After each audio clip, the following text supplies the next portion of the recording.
김광수의 경제 소프트.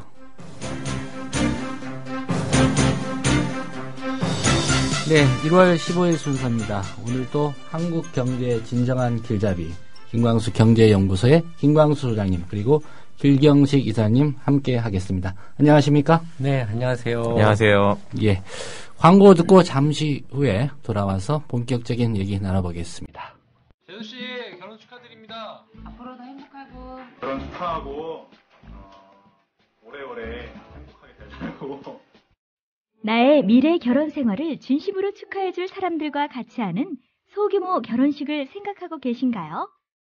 강남구 논현동에 위치한 벨뷰티아라는 오직 한 쌍의 신랑 신부님 그리고 혼주와 하객들만을 위한 여유롭고 안락한 예식 장소입니다. 작아서 더 행복한 결혼식. 유부남이 된 걸 환영한다. 앞으로도 좋은 일만 가득했으면 좋겠다. 결혼 축하해. 결혼을 축하합니다. 포털에서 벨뷰티아라를 검색하세요. 예약 문의는 02-512-7996. 돌잔치 및 각종 기업 행사도 예약받습니다. 국민TV 조합원에겐 다양한 혜택을 드립니다. 조합원 스토리텔링님 신청 광고입니다.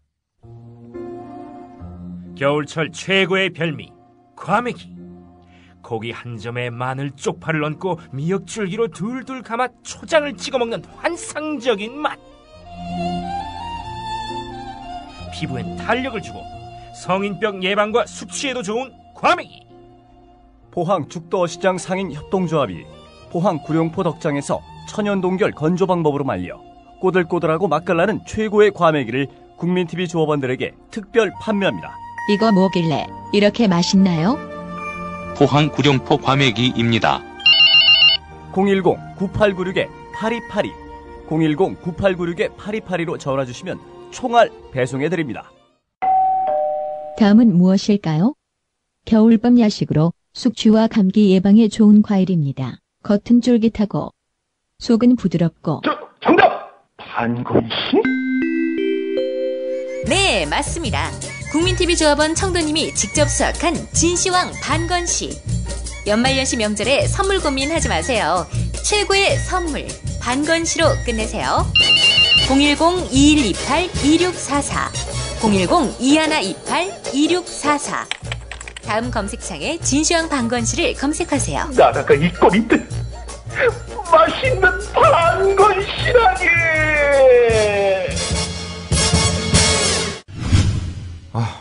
정부에선 빚내서 집 사라는데 사야 할지 말아야 할지 모르겠어요.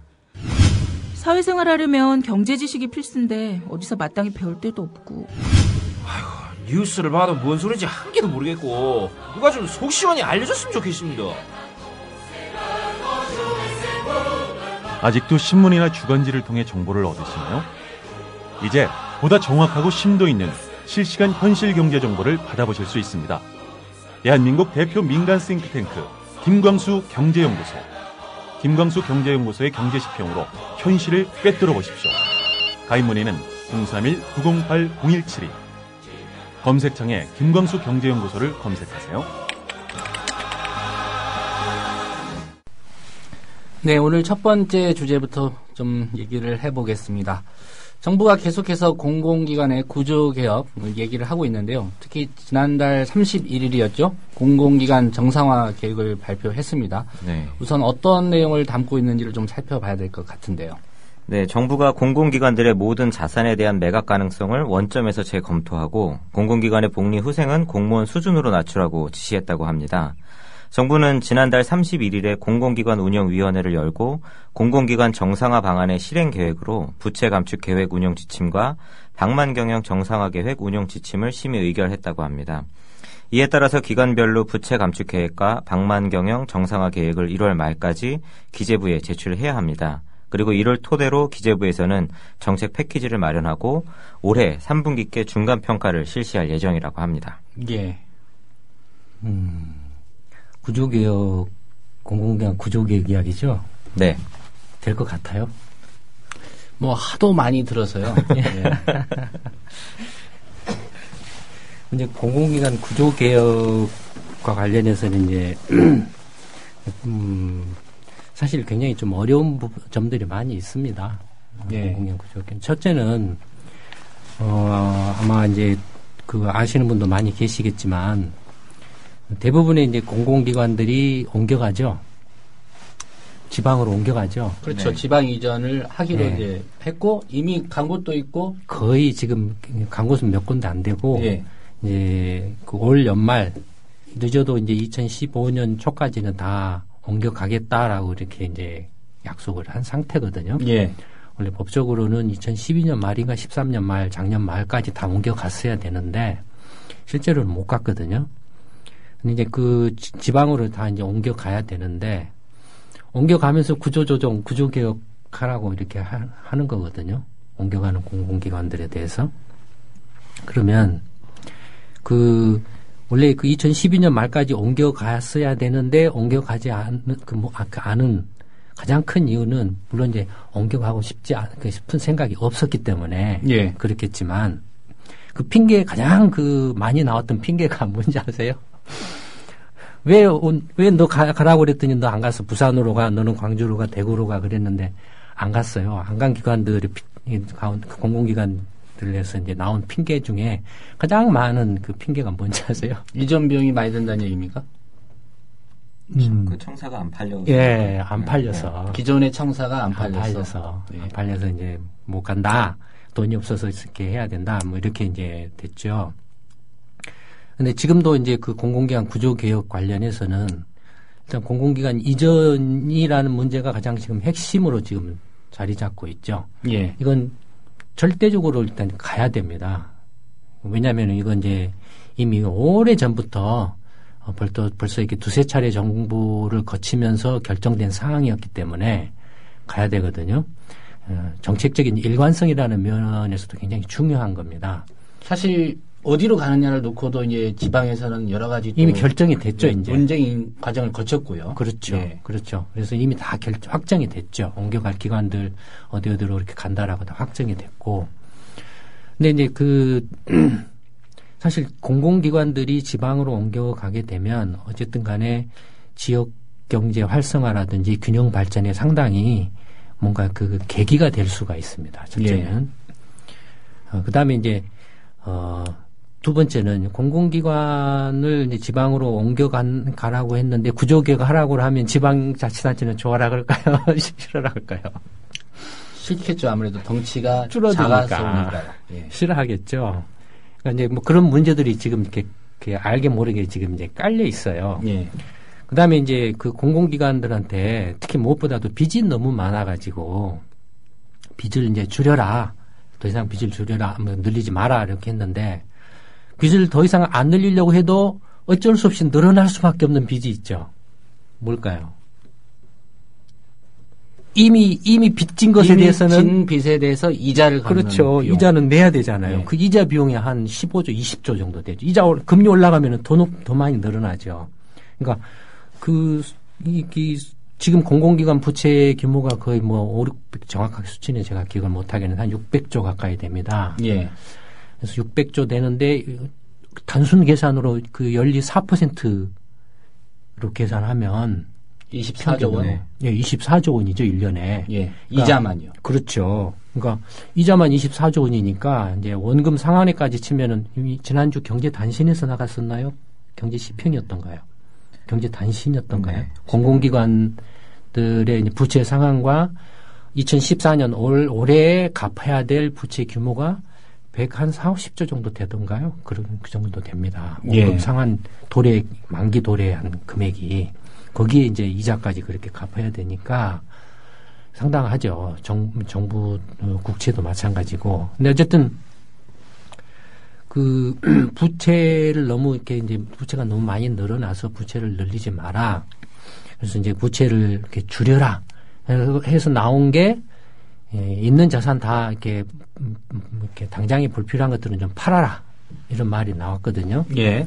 그랬더니 일부 언론에서는 있는 거 없는 거 뭐 이렇게 팔 수 있는 거 죄다 갖다 팔아라 뭐 이렇게 기사가 나왔다라고 이렇게 뭐 알짜 자산들 이제 팔게 되면 그게 오히려 더 네. 근데 공공기관 알짜 자산 팔면 그게 민영하다라고 말씀드렸잖아요. 예. 근데 이제 기획재정부도 공공기관 부채 줄이기 위해서 자산 매각의 핵심 자산 뭐 있는 거 없는 거 모조리 다 팔아라는 그런 이야기가 아니고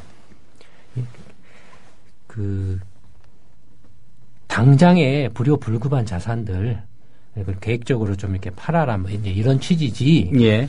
그러니까 핵심 자산이라든지 정말로 공공기관의 본연의 그 역할인 공공사업이나 공익적인 것에 어떤 필요한 자산까지 매각하라 그런 이야기는 아니다라고 이렇게 이제 이야기가 이렇게 이야기를 했죠. 근데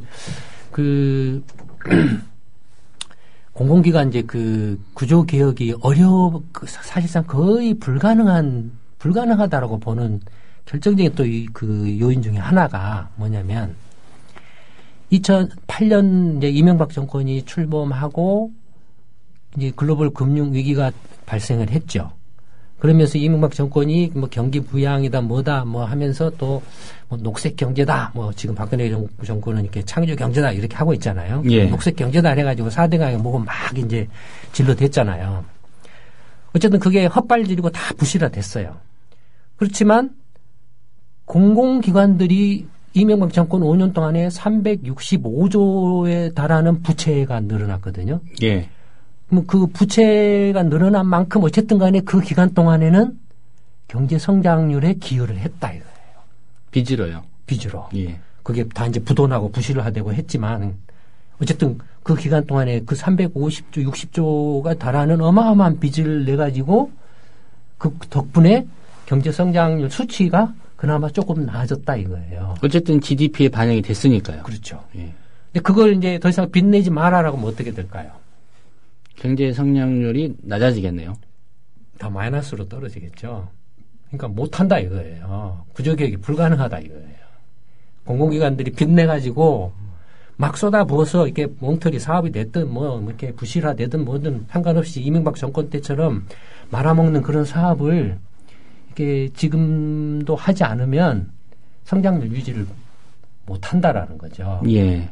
그러니까 정부 입장에서는 성장률을 좀 지나치게 높게 잡는 걸 포기하든지. 예, 근데 포기 안 하고 있잖아요. 결국 공공기관 구조개혁을 포기하겠네요. 현실적으로 불가능하다라는 거예요. 제가 볼 때는. 예. 박근혜 정권이 이렇게 떠들고 있지만 정부 관료들도 떠들고 있지만 우리 관료 나리들 다 알고 있을 거예요. 왜냐하면 그 구조개혁을 줄이면 어떻게 되겠습니까? 자기들 밥그릇이 줄어들거든요, 또. 예. 그러니까 이렇게 줄일 수가 없어요. 예를 들어서 이제 철도 민영화 이야기가 이렇게 지금 이제 계속되고 있지 않습니까? 그러면 철도 민영화 같은 경우에 지금 이제 지주회사를 만들고 그러니까 철도 산업 발전 방안 이제 국토부가 내놓은 걸 보면 철도공사를 이제 지주회사로 하고 그 밑에다가 여객 자회사, 화물 자회사, 기타 부대 사업 서비스 자회사를 만든다 이거예요. 예. 여객 자회사 중에서도 예를 들어서 기존 제레선, 그 다음에 기존의 KTX, 그 다음에 수서발 KTX 이렇게 자회사를 몇 개를 더 만든다 이거예요. 이렇게 하고 그 다음에 화물 자회사도 만들고 이렇게 해서 자회사를 한 6, 7개를 만들어서 서로 경쟁시킨다라는 식으로 이제 주장을 하고 있어요. 근데 이게 말이 일견 무슨 경영 효율하고 이렇게 그 지주회사 방식으로 해가지고 뭐 경쟁 체제로 도입하고 하는 것 뿐이지. 예. 실제로 그렇게 해갖고 말아먹은 게 하나 있습니다. 한전입니까? 예. 어우야, 역시 기사를 경력 무시 못하네. 예, 한전 보시면은 그 답을 금방 하실 수 있어요. 한전의 발전 이제 그 산업 발전 부분이 민영화가 7개인가 6개 자회사로 돼 있잖아요. 예. 지금 어땠습니까? 엉망진창이죠. 뭐 이름도 여러 가지잖아요. 뭐 예, 남동 발전, 뭐 한수 수력 원자력 발전은 지금 그 원자력 그 발전소 터져버릴 뻔했죠. 예. 그러니까 이게 그 지식경제부 밥그릇이에요. 이게. 그러니까 자회사 방식으로 만들었는데 이게 무슨 발전 서비스가 좋아지고 뭐 경쟁 체제로 해가지고 뭐 이렇게 했느냐 하면 오히려 발전 그 전기 단가만 올라갔다 이거예요. 예. 그러니까 그다음에 민자 발전 사업자들이 돌아가지고 발전 비싸게 사주는 비싸게 사줘서 전기 요금만 더 올라갔다 이거예요. 실제로 무슨 그 경영 효율성이라든지 뭐 어떤 그 무슨 뭐라 할까요? 어떤 그 생산성이나 경쟁이나 이런 것들이 무슨 이렇게 개선된 게 아니고 오히려 어마어마한 방만한 상황이 벌어져 버렸다라는 거죠. 그러니까 철도 지주회사 방식으로 해서 자회사로 분할한다. 그래서 경영 효율성이 높아지고 뭐 경쟁 체제가 확립된다. 웃기는 소리다. 이거죠. 국토부 밥그릇이 사장 한 명이면 될 걸. 네, 6명 정도 되겠죠. 만들고 네. 감사도 정치권은 뭐 이렇게 막 6, 7명하고 임원들도 낙하산으로 줄줄이 온다 이거예요. 그러니까 이 사람들이 절대 그런 건 안 놓치죠. 끝까지 밀어붙일 거래요. 그것 때문에라도. 예. 그러니까 철도산업 민영화 같은 지주회사 방식으로 이렇게 한다라고 하는 것도 결과적으로는 공기업 구조 개혁을 한다라면서 실제로는 계약을 하는 그런 모습을 보이죠. 오히려 지금 현재 철도공사가 안고 있는 문제점들을 공개적으로 이렇게 국토부 장관하고 철도청장하고 뭐 이렇게 전문가하고 뭐 이렇게 철도공사 노조위원장이나 뭐 이런 사람들이 텔레비전에 나와서 국민들한테 예. 이렇게 공개적으로 이렇게 토론하고 이런 문제가 있습니다. 이렇게 하면은 철도가 이렇게 더 올라갈 수밖에 없고 이렇게 하면은 조금 더 낫고 이렇게 하면 이런 또 효과가 있지만 이런 부작용도 있습니다라고 먼저 정확하게 정보를 이렇게 공개를 하고 나서 이제 토론을 이렇게 해서 여론을 수렴을 하는 게 그게 올바른 건데 그런 것 없이 그냥 딱 이렇게 우리가 이렇게 우리 관련 아리들이 계획 짠 거, 뭐, 전에 노무현 정부 때 세웠던 거 계속 물고 이제 들어와가지고, 끝까지 이렇게 하려고 한다라는 거죠. 그러니까, 구조개혁과 지금 안 맞는 거죠, 실제 하는 행동과는. 그런가 하면은 이게 공기업뿐만이 아니라, 정부도 마찬가지죠. 왜냐면, 정책의 일관성이라는 게 굉장히 중요한 게, 어떤 정책을 했을 때 일관성을 유지를 해야만 그 정책이 효과가 어느 정도 있었느냐 없었느냐를 분석해낼 수 있거든요. 그럼 그 효과를 분석해내고 나면 그 다음에 이제 그 똑같은 문제에 대한 정책을 새로 입안할 때 그 효과 분석 결과를 가지고서 참고로 해가지고 다시 업그레이드를 시켜갈 수 있거든요. 예. 근데 지금까지 거의 대부분의 그 정부 정책들을 보면 대통령이 말했던지 장관이 누가 말하면 먼저 한번 딱 정책을 그냥 후다닥 해가지고 급조해서 내놔요.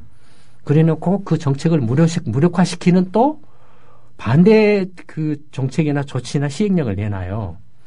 대표적인 게 이제 정부도 일종의 공공기관이죠. 그렇죠. 공기업이죠. 예. 그러면 이제 세종시로 이전한다. 과천청사가. 그러면 이전을 가야 되죠. 올 연말까지 다 가죠. 예. 가는데 가면은 그러면 과천청사를 이제 재활용하는 방법을 이렇게 생각을 해야 되지 않습니까? 원래 정부 세종시로 이전하기로 한 것은 이제 노무현 정부 때 수많은 국민들과 이해관계자들 간의 갑론을박과 법적 이렇게 그 논쟁까지 벌여가면서까지 결정된 사항이었거든요. 그렇죠. 그러면은 그래서 지역 경제 활성화나 균형 발전을 차원에서 이렇게 하기로 했던 건데 과천 청사가 비니까 대전에 있는 방위청을 다시 과천에다 집어넣는다 이겁니다. 교대하는 거네요. 예. 정책이 일관성이 없죠. 그러니까 의미가 없는 거예요. 이게 왜 그럼 세종시로 가냐 이거예요. 이런 짓을 너무 이렇게 자연스럽게 그냥 일관되게 해요. 이런 것들은. 그 부분에서는 일관성이 있네요. 네. 그러니까 정책을 자주 바꾼다는 일관성. 예, 그러니까 자기 그 정부 관료들이 만들어 놓고 그걸 무력화시킨 정책들을 너무나 이렇게 자주 한다라는 거죠. 그러니까 공기업 구조 개혁도 지금 이게 정권 초기에다가 뭐 어수선하고 막 이렇게 뭐 여론이 이제 뭐 부정선거 이런 이야기가 나오고 하니까 이제 조금 더 이미지라도 좀 이렇게 좋은 이미지를 만들려고 하는 차원에서 계속 개혁을 하겠다라는 그런 일환으로서 이제 공기업 구조 개혁을 이렇게 말을 하고 있는데. 예. 현실적으로 아까 말씀드린 것처럼 그거만 했다가 공기업이 빚 안 내면은 경제 성장률이 완전히 박살난다라는 거. 두 번째, 공기업 구조개혁을 하게 되면은 각 부처 밥그릇 없어져 버리니까 그거 절대 안 해요. 그러니까 철도 민영화 같은 것도 끝까지 밀어붙일 거예요, 이 사람들. 예. 그 다음에 뭐라 할까요? 하여튼 나중에 이제 시간 지나고 나면 요때만 조금 이렇게 하는 신용을 낸다 이거죠. 청와대 눈치 보려고. 그 신용의 하나가 제가 보기에는 그 공기업 직원들의 복리후생 수준을 좀 낮춘다든지, 네. 뭐 이런 조치 같은데, 네. 뭐 어떻게 보십니까? 그런 게 핵심은 아니죠. 핵심은 아니죠. 예를 들어서 철도공사 하면은 철도공사의 평균 뭐 이렇게 이제 논란이 됐던 게 뭐 연봉이 뭐 6천만 원, 7천만 원 된다. 한국은행 평균 1억 원이 넘어요. 예전에도 그 기사가 나왔지만 그 앞에 그 문 앞에 서 있는 저기 뭡니까? 경비 아저씨 같은 경우도 7천만 원, 8천만 원 해요. 그걸 나쁘다고 할 수는 없어요. 그다음에 그게 정말로 그 연봉을 많이 받아서 그러면 철도공사 부채가 그렇게 많이 늘어난 거냐? 그것 때문에 늘어났느냐? 그렇지는 않죠. 연봉이 많아서라기보다는 아까 말씀드렸던 것처럼 이 공기업에 대해서 자기들 밥그릇이라고 해서 엉망진창으로 개판을 쳐왔기 때문에 예. 심지어는 민영화를 해놓은 KT마저도 사장 낙하산 보내가지고 5천억짜리 유성 팔아먹어 버렸잖아요. 그래서 5천억짜리 팔아먹고 5억 원에 팔아먹고 5천억을 다시 대산에 만에 이런 소리 하고 있잖아요. 예. 그러니까 불가능합니다. 그러니까 제가 그 말씀드린 부분은 이제 정부가 뭐라도 좀 국민들한테 보여줘야 되는데 공기업 뭐 개혁이라는 측면에서 자꾸 직원들의 뭐 복지 수준이 과하기 때문에 낮춘다 이런 얘기를 하는 이유가 뭐라도 좀 보여줘야 된다는 좀 조급함 때문이 아닌가. 근데 그 임금 이야기는 예.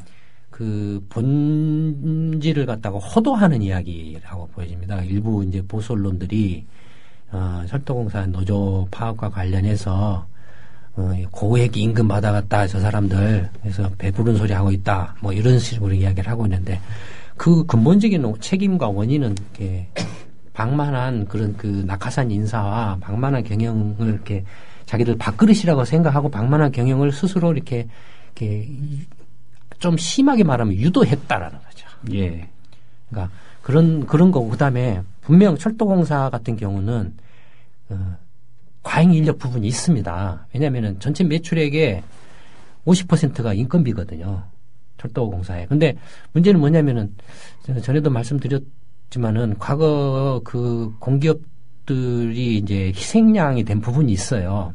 그냥 물가 오를 때마다 공공요금을 계속 눌러왔거든요. 예. 그러니까 그런 것들을 제때제때 반영을 못하다 보니까 상대적으로 매출액이 작아져서 인건비 비중이 높아진 면이 있죠. 예. 그렇다고 치더라도 예컨대 일본의 JR 그룹의 경우를 보면 전체 철도 영업 노선이 한 3만 1,000km가 됩니다.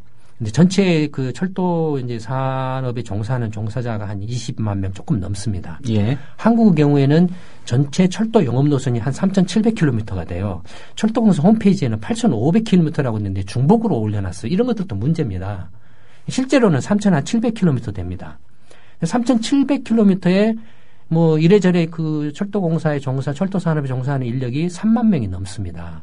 그럼 일본하고 한국하고 철도 영업 노선 대비로 해봤을 때 예. 과다면이 있죠. 그러니까 이런 부분에 대해서는 예를 들어서 뭐 자연적으로 정년 퇴직하는 인력을 이렇게 그 퇴직하게 하고 채용을 늘리지 않는다라는 식으로 일정 그 중장기 계획을 세워서 인력 조정 계획을 이렇게 만들어 갈 수도 있는 거고. 얼마든지 이렇게 공개적으로 이렇게 이야기할 수 있는 부분이거든요.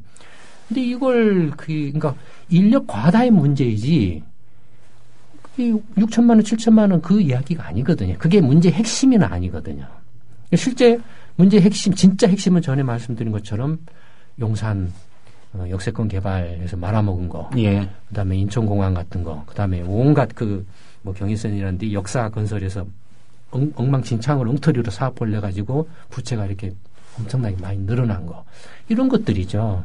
그러니까 그런 것들을 이렇게 그 텔레비전에서 이렇게 다 나와가지고 국민들 앞에서 공개적으로 하면 누가 거짓말하고 누가 엉터리 말하는 거 금방 알 수 있잖아요. 그렇죠. 근데 그런 것 없이 그냥 다 이렇게 엉망진창으로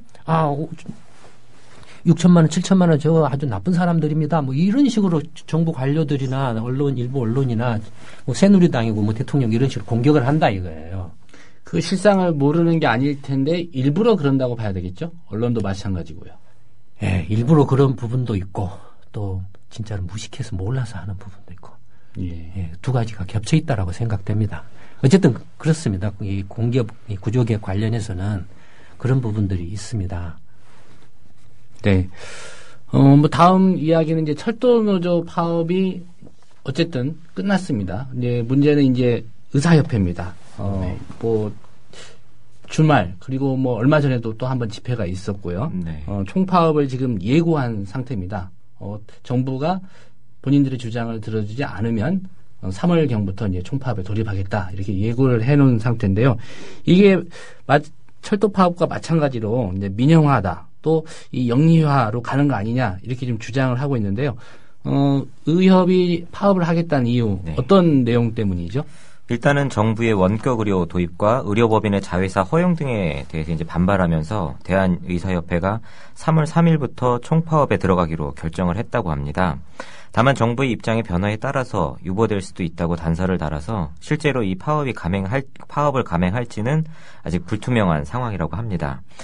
일단 이에 대해 야당에서는 정부가 투자 활성화 대책으로 추진하고 있는 의료 규제 개혁이 사실상 의료 민영화로 가기 위한 수순이라고 주장하고 있습니다.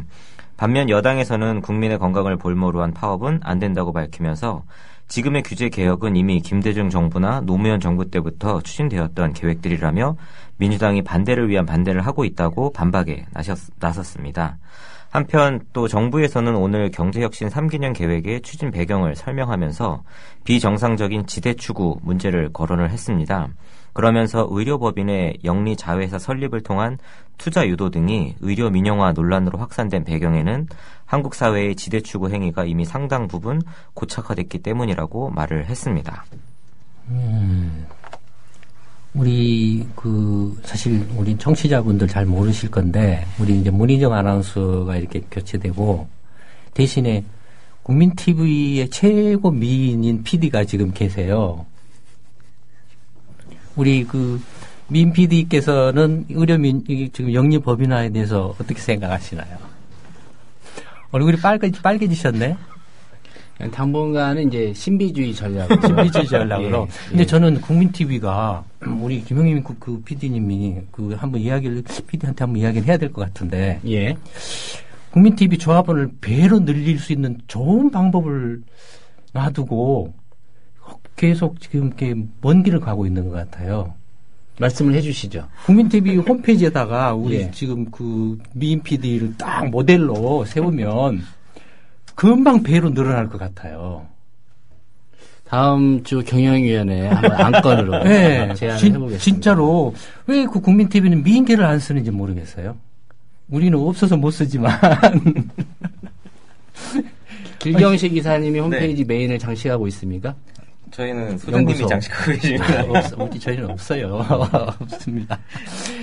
어쨌든 이제 의료 영리법인 문제에 관련해서는 이제 이렇게 여러 가지 논란들이 있는데, 첫째는 이제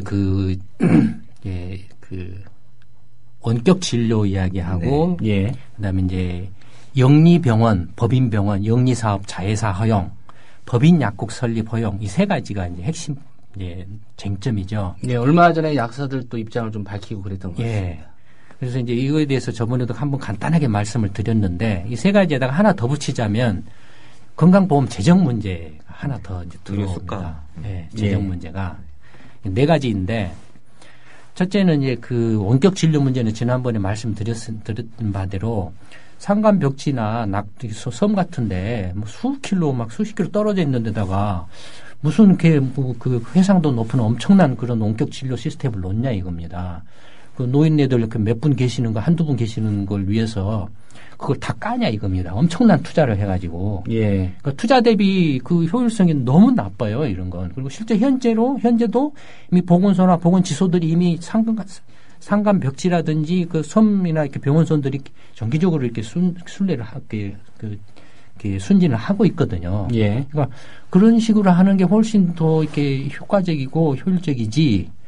동네 의원들하고는 상간벽지 있는 노인분들한테까지 그런 원격 진료 시스템을 깔아서 한다는 것 자체가 이른바 이제 일부 그런 시스템을 개발한 대기업들 좀 이렇게 돈벌이 시켜주려고 하는 거 아니냐라는 오해를 살 소지가 너무 크다 이겁니다. 예. 첫 번째가 그거고, 두 번째는 이제 민간 법인들이 있는데 이제 대형 국립병원들은 이제 종합병원들이죠. 국공립병원들은 종합병원, 큰 병원들이고. 그게 이제 민간 이렇게 법인 병원들이 있는데, 이 국공립병원과 이렇게 민간 법인 병원들 병원 숫자로 치면은 전체 한 8만 4천 개 중에 6천 개 정도밖에 안 됩니다. 한 5% 정도밖에 안 돼요. 나머지는 동네 의원, 한의원, 그 다음에 치과병원, 그 다음에 치과의원이죠. 그 다음에 이제 약국, 이런 것들이 이제 7만 8천 개 정도 됩니다. 그러니까 압도적이죠. 그러니까. 근데 한편으로는 대형 종합병원이나 민간 그 법인병원들 같은 경우는 규모가 크죠. 크고 나름대로 이제 뭐라 할까요? 어떤 그 상당한 그 고도의 이제 의료 그 진료가 가능한 이제 그런 병원들이죠. 반면에 동네 병원들이나 한의원이나 약국들은 말할 수 없이 접근성이 좋죠. 물론 이제 의료 서비스가 이렇게 만족할 만한 수준이 아니냐는 이제 또 그게 논란의 여지가 있습니다. 물론 개선의 여지가 있어요. 동네 병원 같은 경우에 이제 상당히 불만들도 많이 있는 것도 사실이거든요. 그러나 바로 집 근처에 막 있거든요. 그러니까 접근성이 굉장히 좋습니다. 그러니까 일단은 전체적으로 봤을 때 병원 숫자를 봤을 때 압도적으로 접근성이 좋고 숫자가 많기 때문에 어쨌든 대형 병원과 민간 병원들한테 영리 자회사를 허용을 해주면 그것도 뭐냐면 이제 그 자회사 그 범위가 여행사. 예컨대 이제 외국 그 환자를 한국 여행 겸해서 한국에서 진료를 받아라 뭐 이런 식의 이야기예요.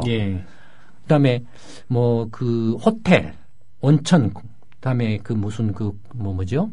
리조트 시설도 리조트 시설이라든지 그다음에 그 건강식품, 건강보조식품 뭐 이런 거, 헬스 뭐 이렇게 이런 거, 이런 것까지도 다 이제 그 병원들이 하게 한다 이거예요. 이런 영리 그 민간 법원들이 병원들한테 자회사 형태로 이렇게 돈을 벌 수 있게 해준다 이거예요. 그러면 이건 누가 봐도 이렇게 뭐 그걸 허용했을 때 일어날 상황이 어떤 상황이 벌어질까는 뻔하죠. 누가 봐도. 첫째, 민간 그 법인 병원들이 그걸로 자기 병원으로 환자 모으는 영업을 한다 이겁니다. 여행 공짜 시켜드리겠습니다. 온천 공짜로 가겠습니다. 우리 병원에 오시면 이런 식으로 이렇게 마케팅을 하게 된다 이거예요. 누가 봐도. 그러면은 동네 병원용 뭐고 다 죽죠. 이런 상황이 이미 벌어진 분야가 있죠. 이미 이렇게 해가지고 말아먹은 데가 있죠. SSM. 자영업, 동네 자영업들. 대형마트. 이미 한번 이렇게 말아먹은 그 경험을 하고 있음에도 불구하고 똑같은 짓을 또 되풀이하려고 한다 이거죠. 근데 왜 그러면 이런 짓을 되풀이하려고 하냐면은 예전부터 계속 이제 그런 이야기가 나왔는데 의료 서비스 개선, 뭐 이렇게 또 의료 산업 경쟁력 강화, 그래서 이제 뭐 글로벌 이렇게 의료 경쟁 산업을 키우자, 글로벌 경쟁력을 갖는 걸로 키우자, 뭐 이런 걸 내세우면서 계속 해왔는데 지금까지 미국이나 유럽에 이런 데로 봐도 의료 산업에서 글로벌 경쟁력 해가지고 뭐 이렇게 환자 흠악하고 이런 경우는 거의 못 봤어요. 다 자기 나라. 왜냐면은 못 봐도 그 말이 통해야 되거든요. 어디가 아픈가. 뭐 그런 거고 정말로 이렇게 갈 수 있는 사람은 그 나라에서 어마어마한 갑부 정도지. 뭐 그런 어마어마한 갑부를 위해서 의료 산업을 이렇게 다 이렇게 휘저어서 놓느냐 이겁니다. 몇 사람을 위해서. 말이 안 된다. 오히려 지금 7만 8천여 개 달하는 이런 접근성이 좋은 동네 의원이나 치과 의원이나 약국 이런 한의원들을 어떻게 의료 서비스 질을 개선할 수 있도록 하는 그 개선 방안을 만들 것인가 더 시급한 과제죠. 그러니까 지금 파업을 할 수도 있다고 이제 나서시는 분들은 다 동네에서 이제 병의원 하시는 분들. 그분들이죠. 그렇죠. 실제로는 이제 대형 병원, 종합병원이나 이렇게 법인 그 병원 같은 경우가 전체 이제 의사라든지 간호사, 이렇게 의료 종사자의 한 40% 이상을 이렇게 가지고 있습니다. 그러니까 규모가 크기 때문에 워낙 이제 병상 수도 많고 그러니까 동네 병원들의 경우에는 이제 한 55% 막 이 정도죠. 그러니까 병원 숫자는 많은데 이제 의료 인력으로 보면은 대형 병원에 집중이 되어 있죠. 그런가 하면은 건강의료 진료비 경우도 이런 대형 병원들에게 집중이 되어 있습니다. 당연히 이렇게 중병 환자라든지 이렇게 진료비가 고액인 그런 치료들을 대형 병원에서 하기 때문에 동네 병원들에서는 이제 그렇게 못하죠.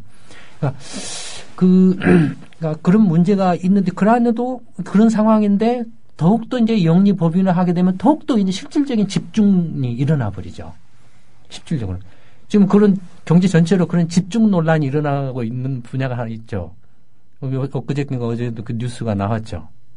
대기업, 재벌 대기업 뭐 한두 개로 다 집중되고 있다. 병원도 그런 식으로 몰아간다 이겁니다. 결과적으로는. 예. 그런가 하면은 법인 약국을 설립한다. 법인 약국이라고 하면 한 곳에 그 약국을 어마어마하게 크게 지을 수는 없거든요. 누가 이렇게 큰 약국으로 뭐 이렇게 약사로 전국에서 오는 것도 아니고, 그러면 결국 법인 약국을 허용한다라는 것은 체인화를 허용한다라는 말이 나가. 근데 그렇죠. 예. 그러니까 체인이나 프랜차이즈를 허용한다라는 이야기가 되는데, 그러면은 실제로 지금 그 자영업 쪽에서 그 편의점 같은 게 어떻게 됐냐 이거예요. 다 죽어버렸잖아요. 약국을 다 죽인다, 동네 약국들을. 그러니까 그 법인 약국 같은 경우도 실제로 이런 그 실패한 경험이나 교훈들을 전혀 살리지 못하고 있다. 그러면 동네 그 약가 문제라든지 이런 것들 이제 같은 경우는 예를 들어서 이제 제약회사들의 로비라든지 이런 것들을 단속을 뭐 한다라고 하고는 있는데, 이런 거라든지 그다음에 이제 뭐 지금 다음에 나오는 이제 그 이제 의료 수가라든지 약가 수가, 뭐 약가 합리화 문제하고도 이제 관련이 있는데, 어쨌든 그 의료 민영화 문제가 그 지금 영리 자회사 설립과 법인 약국 설립이 지금 현재로서는 이렇게 설득력이 굉장히 그 빈약하다 이겁니다. 예. 그렇게 하게 된 배경이 아까 말씀드렸던 것처럼 의료 산업의 글로벌 경쟁력을 강화해서 거기서 무슨 일자리 늘리고 뭐 수출도 하고 뭣도 하고 외국 의료 환자를 들여오게 한다라고 했는데, 지금까지 그렇게 해서 성공한 나라가 없다 이겁니다. 두 번째는 뭐냐면 한미 FTA에서 그 인천 저 경제자유구역 송도 예. 저하고 계속 물고 늘어져 있어요. 인천 경제자유구역에 이제 사업을 이제 그 80년대부터 계속 해왔는데 안 되고 계속 실패를 이제 거듭하고 있지 않습니까? 그래서 이제 정말 미국 이제 외국인 이제 투자자들한테 인천 송도를 개방할 테니까, 경제자유구를 개방할 테니까 와서 영리병원을 설립을 허용해 주겠다, 와서 투자 좀 해다오, 이렇게 나온 거예요. 노무현 정부 때부터. 예. 근데 미국에서 누가 병원에 와서 투자를 하냐 이겁니다. 안 하죠. 미국 대학도 와서 설립해라는데 다 안 하잖아요. 한국처럼 이렇게 대학 모든 학생들, 고등학생들이 대학 가는 나라도 없는데, 미국 와서 대학 설립하니까 설립을 안 한다 이거니. 병원도 설립하니까 안 한다 이거니. 그러니까 한미 FTA에서도 어떻게 해놨냐면은 한국 정부가 미국 정부한테 먼저 요청을 했어요. 미국 기업이나 미국 병원들이 한국 인천 경제자유구역에 영리병원 설립을 좀 투자를 좀 해다오. 예. 라고 요청을 했어요. 원래 이렇게 의료 부분은 그 자국의 이제 국민의 건강과 안전과 관련된 것은 주권에 해당되는 상황이기 때문에 이건 그 FTA 협상 대상이 아니거든요. 근데 한국 정부가 먼저 요청을 했어요. 해가지고 인천 경제자유구역에다가는 미국에 와서 좀 투자 좀 해다오. 영리병원 설립을 해다오. 라고 했다 이겁니다. 근데 안 하는 거죠. 물론 이제 지금 아마 그걸 염두에 두고서 지금 영리법원, 그 민간법원의 영리법인 자회사 설립을 허용하려고 하는 의도인지도 모르죠. 예. 그것 때문에 그게 걸려 있어서 지금. 그러니까 꼼수죠. 근데 그 국민 그 의료 건강과 관련된 문제를 꼼수로 이렇게 찾고 이렇게 밀어붙이려고 한다라는 자체가 말이 안 되죠. 그럼 철도 파업 때도 그랬지만, 만약에 이 정부가 이런 방침을 좀 굽히지 않고 밀어붙이고 의사협회가 파업으로 간다면 국민들 입장에서는 그 파업을 지지하는 게 맞습니까? 파업이 안 일어나면 일단 좋은 건지. 이게 그러니까 이해관계가 서로 얽혀 있습니다. 예. 이제 그 건강 보험 재정과 관련돼서 이 얘기를 해야 되는데요. 예. 그 부분과 관련해서 좀 예. 말씀해 주시죠. 이제 건강보험 재정의 경우에는 지금 현재 저번에도 계속 말씀드리지만 통계를 막 이렇게 계속 바꿔요. 그러니까 2년 전, 3년 전에 건강보험 재정 통계하고 지금 또 그 정부가 내놓은 건강재정 통계가 안 맞아요. 그러니까 2년 전, 3년 전에 내놨던 건강보험 재정 통계는 적자로 나왔는데 예. 지금은 다 흑자로 바뀌어져 있어요. 작년부터. 흑자로 바뀌어져 있어요. 그러니까 이런 그 중요한 그 정부 재정이나 예산, 기금과 관련된 통계를 이렇게 지멋대로 이렇게 막 뭐 주무르고 이렇게 하는 게, 믿을 수가 없어요, 저는. 정말로 그 정부 채무가 얼마나 되는지, 기금 상황이 어떻게 되는지 믿을 수가 없어요. 첫째는 그게 이제 문제고, 예. 두 번째는 건강보험 재정을 보면, 이제, 전부 보험에 가입해서 이제 보험료를 내지 않습니까? 월급에서 떼잖아요. 그러니까 예, 직장보험이 있고 지역보험이 있죠. 그러니까 이제 월급에서 떼거나 지역보험은 재산을 보고서 이제 뭐 자영업자라든지 예. 이렇게 해서 이제 떼지 않습니까? 근데 그 받은 보험료하고 보험료를 가지고서 이제 진료를 해서 이제 그 보험금을 이렇게 주거든요. 병원들한테. 예, 이제 진료비를, 진료비가 100이 나오면 건강보험공단이 그 중에 70 정도의 이제 그걸 보험료로 줍니다. 보험금, 병원들한테. 지금. 예. 30은 이제 환자가 직접 부담하는 거죠. 그러니까 현재 보험 유율이라고 할까요? 보험으로 이렇게 보상이 되는, 커버가 되는 부분이 70%예요. 한국의 경우에. 일본도 한 70% 정도 됩니다. 근데 한국의 경우에 근데 이제 진료비가 이게 그 100이 나왔고 그 중에 70만큼을 이제 병원에 줘야 되는데 실제로 보험료로 걷어들이는 것은 69나 68밖에 안 돼요. 예, 줘야 될 돈보다는 좀 부족하게 걷어들이는 거예요. 예, 부족하죠. 그러니까 이제 부족한데 좀 더 부족하죠. 그러니까 작년에 예를 들어서 전체 이제 그 건강보험공단이 병원들한테 준 이제 그 보험 급부가 한 41조 원인가 됐습니다. 예. 숫자를 정확히 모르겠는데 하여튼 걷어들인 게 41조원이고 준 게 한 40조 원 정도 됐던 것 같아요. 예. 그래서 흑자가 났다고. 예, 흑자가 1조 원이 났는데 근데 걷어들인 41조 원의 내역을 보면은 4조 3천억이 정부 재정에서 보조를 해준 겁니다. 보조를 해주고 담배에서 담배 그 부가요금에서 1조 원이 들어온 겁니다. 예. 그러면 실제로 보험료로 낸 것은 적죠. 예, 국민들이 전체적으로 낸 보험료는 적고, 그러니까 5조 원 이상을 지금 이제 보조를 받은 거나 마찬가지니까 담배 그 부가금을 빼더라도 4조 원 이상을 지금 재정에서 보조를 받은 거니까 실제로는 작년에 3조 원 적자가 나 있죠. 예. 실제로는. 그러니까 지금 이제 그런 상황인데 앞으로는 가면 갈수록 그게 이제 확대될 가능성이 높죠. 왜냐하면 지금 계속 고령화가 이제 진행이 되고 그다음에 보험료에 대한 저항은 계속 높아지고 있고. 예, 보험료율을 또 올리기도 쉽지가 않단 말이죠. 그렇죠. 그다음에 이제 아까 말씀드렸던 동네 병원이나 치과의원이나 그다음에 이제 뭐 그 한의원이나 뭐 약국은 접근성은 좋은데 지금 거기에 대해서 의료 서비스에 대해서 불만이 있다 이겁니다. 일반 국민들이 불만이 있어요. 그러니까 이 문제하고 연관해서 건강보험 재정을 어떻게 조금 더 이렇게 현실화시키면서, 예. 그러니까 현실화시키는 그 방법은 첫째는 목적 함수가 뭐냐면은 기본적으로 건강보험 제도는 국민의 의료 서비스를 극대화하는 거죠. 궁극적인 목적이에요. 예, 그게 목적이에요. 다만 의료 서비스를 극대화하는데 이렇게 부수적으로 이렇게 그 제약 조건들이 있죠. 예. 첫째는 재정 건전화를 유지해야 한다. 적자가 나면 안 된다. 두 번째는 의료 서비스 질을 개선해야 된다. 그렇죠. 그러니까 근데 의료 서비스 질을 개선하는데 이른바 이렇게 다른 말로 하면 경영 효율이라고 할까요? 이제 그게 그 안에 이제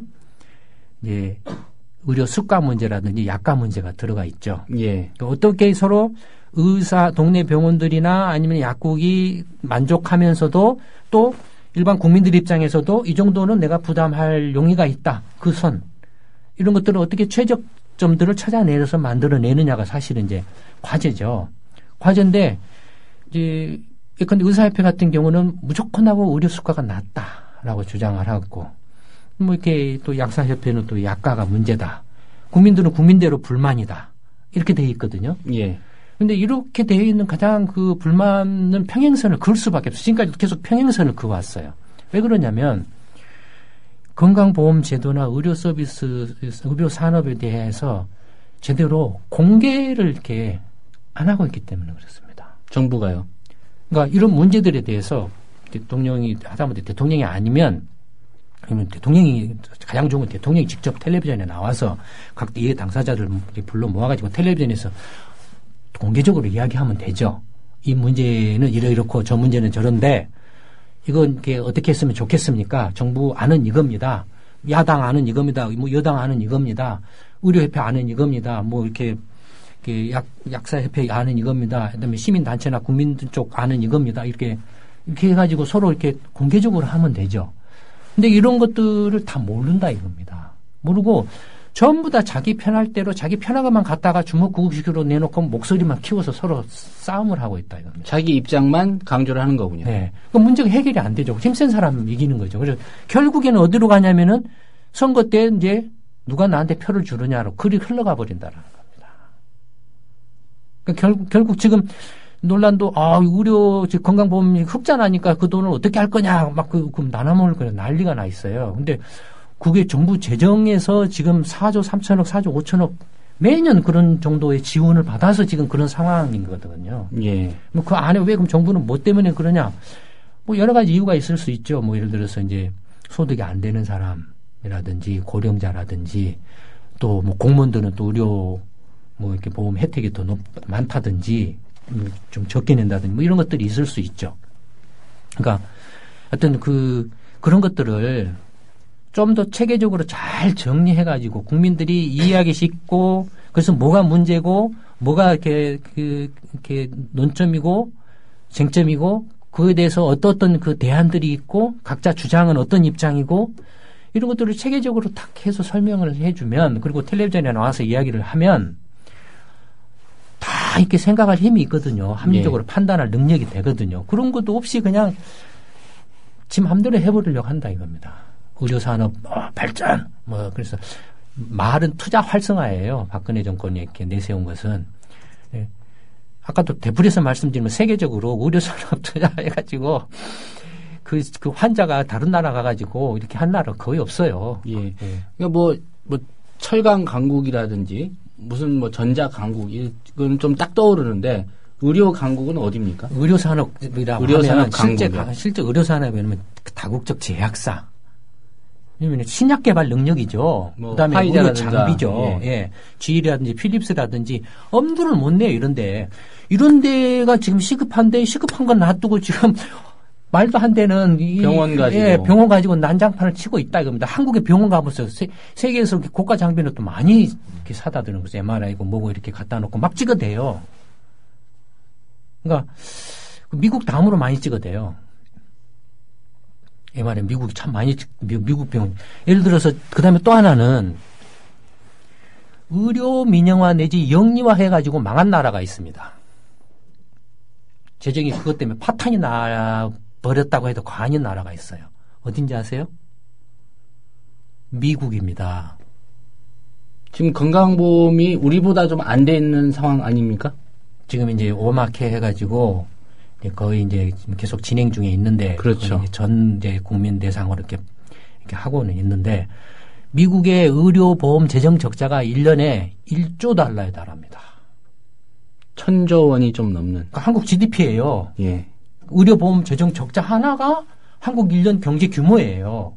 미국이 민영화되고 영리화돼 있어요, 다. 그러면 잘 돼야 되잖아요. 의료 서비스가 좋아야 되고. 세계에서 최악입니다. 재정 적자는 어마어마하고 의료비 부담은 어마어마한데 의료 서비스는 제일로 엉망이에요. 제일로 고가고 의료 장비 제일로 남용 많이 하고. 그러니까 유럽 같은 경우를 봐도 이제 나라에 따라서 많은 차이가 있어요. 한국은 이제 의료보험 제도가 이렇게 유럽에 비해서 뒤늦게 시작을 했기 때문에 그러니까 일률적으로 비교하는 것도 문제가 많이 있습니다. 제도가 또 다르기 때문에 예. 그런 것들도 이제 고려하면서 이야기를 해야 됩니다. 함부로 막 이렇게 갖다 놓고 막 유럽은 이렇고 한국은 이러니까 뭐 이렇게 같은 선상에서 놓고 이야기하면은 굉장히 그 오해를 불러일으킬 소지가 많아요.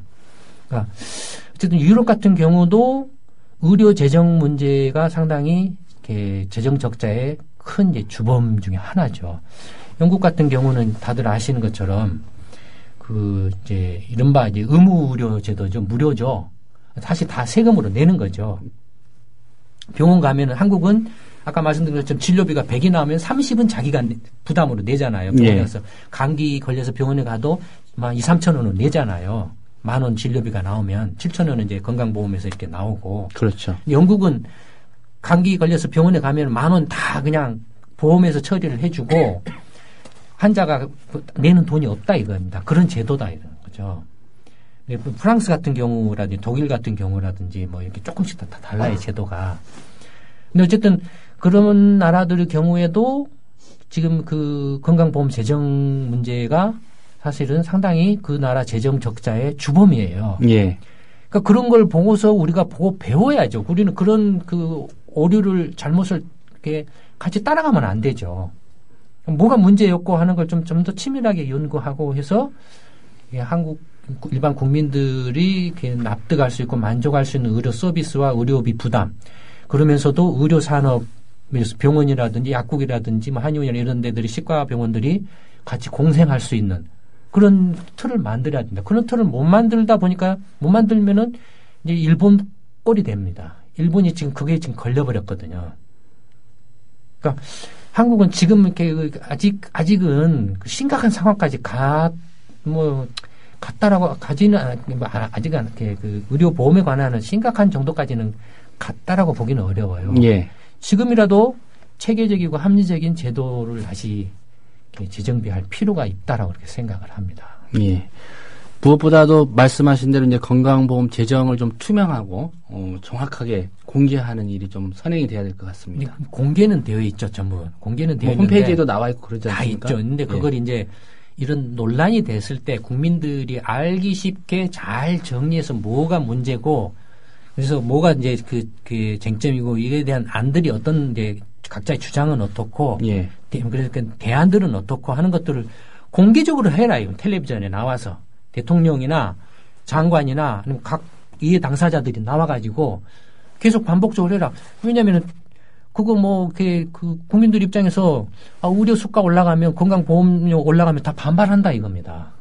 다 보게 돼 있어요. 예. 근데 그다음에 또 그렇게 공개적으로 하게 되면 저희 같은 전문기관이나 전문가들이 보고 뭐가 문제고 논의에 뭐가 좀 빠져 있고 뭘 좀 보완하고 하는 이야기를 또 이렇게 어드바이스를 이렇게 조언을 해줄 수도 있다 이겁니다. 예. 그런 것 없이 그냥 내가 정권 잡고 대통령 됐고 장관 됐으니까 내가 이렇게 이거 한다라고 딱 정해놓고 밀어붙여버린다 이런 식의 너무 지금 정부 관료들이 재량권이 너무 많아요. 입법 발의 일방통행식 정책이 문제다. 입법 발의 재량권이 너무 많아요. 예. 의사들의 파업, 실제로 돌입할지는 지켜봐야 될 것 같고요. 시간이 얼마 남지 않았지만은, 마지막 주제입니다. 삼성그룹과 현대차그룹에 대해 쏠림 현상이 점점 더 심해지고 있다. 이런 분석인데요. 그 정도가 어느 정도나 됩니까? 일단 삼성그룹과 현대자동차그룹의 매출이 2012년도 기준으로 국내 총생산의 35% 정도로 3분의 1 규모를 넘어서고 있는 것으로 나타났다고 합니다. 예. 또 모든 법인세, 세수의 21%를 두 그룹이 부담하고 증시 시가총액의 37%를 차지하는 등 쏠림 현상이 심각해지고 있다라고 합니다. 특히 이 두 그룹과 거래하는 수많은 협력업체들의 매출까지 고려하게 되면 쏠림 현상은 더 심각해진다라고 합니다. 이와 관련해서 일부 언론에서는 정부가 삼성과 현대차그룹을 제외한 경제지표를 작성 중이라는 보도를 했습니다. 하지만 정부에서는 일종의 위기관리 차원에서 집중도를 분석할 필요가 있다고 하면서 특정 기업에 대한 경제적 집중도를 낮추려는 새로운 대책을 만들기 위한 분석은 아니라고 해명을 했습니다. 뭐가 35%라고 했죠? 매출이요. 예. 이게 이런 것들이 대표적인 엉터리죠. 이런 것들이. GDP는 뭐죠? 부가가치죠? 네. 한국의 부가가치는 2012년에 한 1200조 조금 넘어요. 예. 매출은 뭡니까? 부가가치가 아니죠? 그렇죠. 판매액이니까. 판매액이니까. 예. 그러니까 판매액하고 부가가치를 비교해가지고 매출 이제 GDP가 1200조고 삼성하고 현대차 매출은 뭐 35, 뭐 얼마 되니까, 이게 35%다라고 말하는 게 아주 대표적인 엉터리죠. 실제로 그 GDP는 부가가치라고 그랬잖아요. 그러면은 전체 매출은 이렇게 대충 얼마나 될 것 같아요? 한국 전체 매출은, 한국 2012년에. 네, 한 3,800조인가? 뭐 그 정도 됩니다.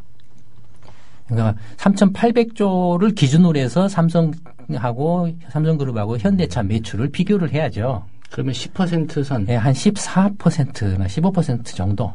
그 정도입니다. 그 다음에 영업이익 같은 경우를 보면, 영업이익은 이제, 삼성하고 현대차가 한국의 전체 모든 기업들의 영업이익의 40%. 굉장히 비중이 높아요. 예. 왜냐면은, 삼성전자, 그중에 삼성전자하고 현대차가 수익률이 좋기 때문에, 나머지 그들은 좀 수익률이 낮아서 헤매고 건설사를 망하고 뭐 이러고 있잖아요. 그러니까 당연히 이제 그때 이제 그 상황에 따라서 영업이익의 그 비중은 변동이 심하죠. 영업이익의 변동. 영업이익 같은 경우는 한 40% 정도 차지하고 있죠. 부가가치 기준으로 치면 매출액에 비례합니다. 매출액이 아까 몇 %라고 그랬죠? GDP로 하면 35%. 35% 말고. 네. 전체 그 총 산출액에. 그러니까 총 매출액. 총 매출이 한 3,800조인가 3,400조인가 뭐 이 정도 되는데 그것에 하면 14% 정도. 14% 선이라고 말씀하셨죠. 예. 그러니까 부가가치 비중도 삼성차하고 현대차 합치면 한 14% 정도 됩니다. 예. 근데 사실은 그 정도만 돼도 어마어마한 거죠, 사실은. 애플 같은 경우가 아무리 커도 시가가 아무리 그 주가가 올라도 시가총액으로 아무리 올라도 미국 전체 그 시가총액의 4%인가 나스닥의 4%인가밖에 안 됐거든요. 예. 근데 한국의 이렇게 두 개 재벌 그룹이 전체 한국 이제 GDP의 14%, 15%를 차지한다라는 건 어마어마하죠. 그 증시의 시가총액을 기준으로 하면 37%. 네, 예. 네, 어마어마하죠. 그러니까 뭐 경제력 집중 그 자체가 물론 문제라고도 할 수 있지만, 그러나 단지 덩치가 크다라고 해서 그 자체로 비난할 수는 없죠. 문제는 뭐냐면 이제 지배구조가 문제일 뿐이죠. 예. 예. 지배구조가 문제이지, 자기 기업 경영 잘해가지고 경쟁력이 좋아서 매출도 커지고 이익도 많이 나고, 그래서 뭐 잘해서 이렇게 비중이 커진 건데, 그러나 실제로 이제 삼성 같은 경우는 다들 아시는 것처럼 이제 기업 구조를 보면 완전히 그 그룹에서 다 하죠. 심지어 영어 교육까지도 그룹 자회사로 이렇게 계열사로 만들어서 하고 있을 정도니까. 예. 그게 뭐죠? 하여튼 뭐 그런 게, 그 다음에 이제 금융사업까지 전부 그냥 다 하고 있죠. 삼성 같은 경우는 빨리 이 금융사업과 이 비금융사업을 분리를 해야 됩니다. 이게 이제 한국 경제를 위해서도 필요하고 삼성 자신을 위해서도 굉장히 필요합니다. 나중에 아마 이거 분리 안 해가지고 그로 인해서 피눈물을 흘릴 때가 올 겁니다. 예. 그러니까 하여튼 단지 하여튼 그 규모가 크고 또 뭐 이익을 많이 내고 있다라고는 한 그 자체만으로는 하여튼 문제라고 할 수는 없는 거고. 예. 예. 다만 이제 이렇게 그 삼성 아까 말씀드렸던 것처럼 삼성 같은 경우 또는 현대 같은 경우 거의 이제 관련 사업 분야로 또는 금융 사업 분야로 거의 그냥 지배 구조가 왜곡됐다고 잘못된 그런 그걸 이제 기반으로 해서 싹쓸이를 하고 있다 보니까 예. 누가 밑에서 이렇게 새로 이 싹을 튀어가지고 뚫고 나갈 수가 없어요. 이게 그러니까 경제 전체적으로 보면은 활력이 없는 거죠. 예. 그 역동성이나 이런 것들이 죽어버리는 건 전부 삼성이나 현대 막혀버리니까 그런 것들이 조금 이제 문제죠. 예. 뭐 규모가 큰 것보다는 지배 구조를 개선해야 된다. 그렇죠. 이런 말씀을 해주셨습니다. 네, 오늘 말씀은 여기까지 듣겠습니다. 다음 주 이 시간에 또 뵙겠습니다. 김광수 소장님, 길경식 이사님, 오늘 고맙습니다. 네, 감사합니다. 감사합니다.